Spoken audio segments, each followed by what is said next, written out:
కేంద్ర మంత్రి బండి సంజయ్ కుమారుడు బండి సాయి భగీరథపై మైనర్ బాలిక పట్ల అసభ్యకర ప్రవర్తన ఆరోపణలతో పోక్సో చట్టం కింద కేసు నమోదైందన్న వార్తలు తెలంగాణ రాజకీయాల్లో తీవ్ర చర్చకు దారితీశాయి. కేసు నమోదైనప్పటికీ ఇప్పటి వరకు అరెస్టు జరగకపోవడంపై నిరసనలు వెల్లువెత్తుతున్నాయి. సాధారణ ప్రజలకు ఒక న్యాయం, రాజకీయ నాయకుల కుటుంబాలకు మరో న్యాయం జరుగుతోందని ఆందోళనకారులు ఆరోపిస్తున్నారు. ఇదే సమయంలో కేసును దారి మళ్లించే ప్రయత్నాలు జరుగుతున్నాయన్న విమర్శలు కూడా వినిపిస్తున్నాయి. అయితే ఈ వ్యవహారంపై పోలీసులు పూర్తి అధికారిక వివరాలు ఇంకా వెల్లడించలేదు.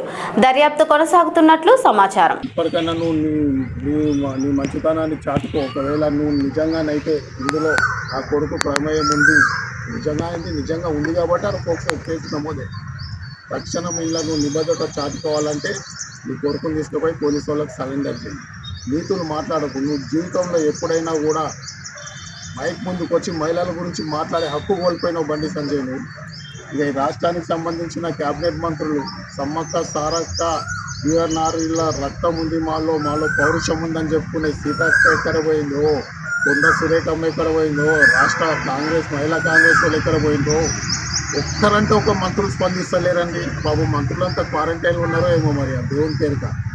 ఇంత పెద్ద ఇన్సిడెంట్ జరిగితే ఒక్కరంటే ఒక మంత్రులు. దీన్ని బట్టి తెలంగాణ ప్రజలకు నేను చేతులు జోడించి నేను విన్నవించుకుంటున్నా. వీళ్ళు ఏ విధంగా వీళ్ళు బీజేపీ కాంగ్రెస్ పరిపాలన ఇద్దరు కలిసిగట్టి ఎట్లా అవిభక్త కలవల కంటే ఎక్కువగా వీళ్ళు రెండు దేహాలు ఒకటైనా హృదయం ఒకటేలాగా వీళ్ళు పనిచేస్తున్నారు. ఇప్పటికైనా తెలంగాణ ప్రజలు గ్రహించండి.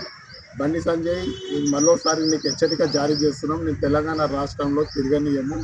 ఇలాంటి ఆడపిల్లల పైన ఇంటికి వస్తే ఇంకా ఎంతమందితో తిరిగిందని ఆ అమ్మాయి పాపం అమాయకురాలు మైనర్ పైన అనరాని మాటలు అంట. అసలు కొంచెమైనా నీకు ఏమైనా ఉన్నదా? నీకు అసలు మీడియా ముందు నీ గురించి మాట్లాడాలంటేనే మా పరువు పోతుంది.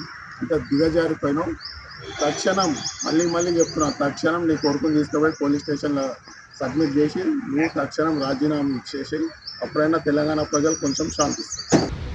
దాన్ని మళ్ళీ ఎవరైతే పెట్టిరో వాళ్ళని మీరు హింసించి వాళ్ళని టార్గెట్ చేసి వాళ్ళపైన హనీ ట్రాప్ చేశారు నా కొడుకుని అని నిందలు వేయడము మీ నీచ సంస్కృతికి, మీ నీచ మనస్తత్వానికి నిదర్శనం.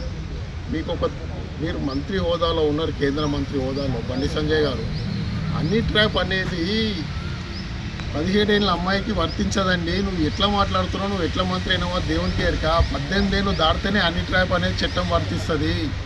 అలాంటి మైనర్ అమ్మాయి పైన హనీ ట్రాప్ అని పెట్టడము ఎంత దుర్మార్గమో ఒకసారి నువ్వు ఆలోచించుకో. గత 6 నెలల నుంచి ఈ లాబీ నడుస్తుంటే దానికి ఒక మీడియేటర్ బోకని పెట్టుకొని సంగాపాతో వాని ద్వారా కాంప్రమైజ్ అని తీసుకొచ్చి మీ ఇంటికి పిలిపించుకొని బాధితురాలి తల్లిని, బాధితురాలిని భయంకరంగా నువ్వు వాళ్ళని టార్చర్ పెట్టి వాళ్ళ భయభ్రాంతులకు గురి చేసి ఈ మునగాడు రాజీనామా ఇస్తానంటే రాష్ట్రంలో 8 మంది చచ్చిపోయారంట. కుక్క కూడా చచ్చిపోలేదు నాయన. నువ్వు రాజీనామా ఇస్తే కుక్క కూడా చచ్చిపోలే, ఎవరు పట్టించుకోలేదు అసలు. వాళ్ళని ఏదో ఇద్దరు మహిళలని తల్లి కూతుళ్ళని భయపెట్టియాలని వాళ్ళని నానా విధాలుగా టార్చర్ పెట్టారు. కాబట్టి ఫస్ట్ బండి సంజయ్ నీ కొడుకుకి ఏ చట్టం, ఏ శిక్ష అయితే వర్తిస్తుందో నీ మీద కూడా అదే చట్టం వర్తించాలి. నువ్వు ఒక మంత్రి హోదాలో ఉండి ఇలా విక్టిమ్లను, బాధితులను భయభ్రాంతులకు గురి చేసినావు కదా, నీ పైన కూడా ఇలాంటి చట్టమే వర్తించి నిన్ను కూడా అరెస్ట్ చేయాలి. ఏ ముఖం పెట్టుకొని నిన్న కూర్చున్నావు అక్కడ స్టేజ్ పైన.